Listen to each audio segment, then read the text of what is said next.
Although I don't want to overdo the Russian obsession with news today, but there's an almighty fire in a town on the way on the way from Ukraine to Rostov. So this would be on the route that was taken by the by Prigozhin and the Wagner Brigade when they took over Rostov at the beginning of their march on Moscow. The place is called Novocherkassk, and the fire is a chemical fire which is completely out of control. Huge, thick smoke enveloping the area, and this is not only a chemical fire, but it's also a place where military equipment is produced. So, is this a result of Ukrainian sabotage, or or is this simply Russian stupidity, an accident? It's almost impossible to say. At the same time, in terms of the Ukrainian attacks, there is a report of a quite serious railroad attack, railway attack, which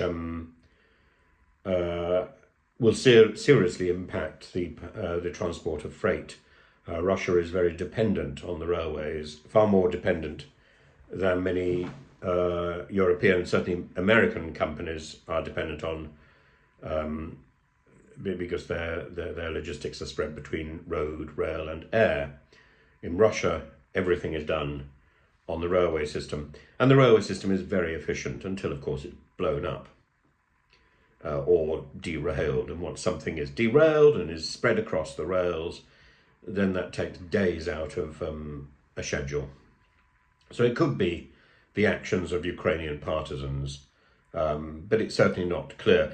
I made a video earlier about the attack on the Belgorod building, the Brezhnev style tower block, which I've suggested is a false flag attack to justify the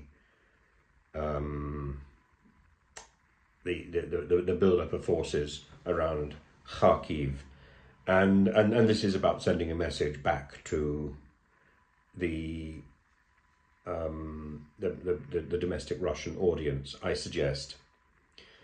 At the same time, Ukraine continues to bombard Crimea with these long-range or semi-long-range missiles, and very effectively. It's causing serious disruption of the airfields and of the military infrastructure set up around Crimea to support the Russian troops and particularly the Russian fleet.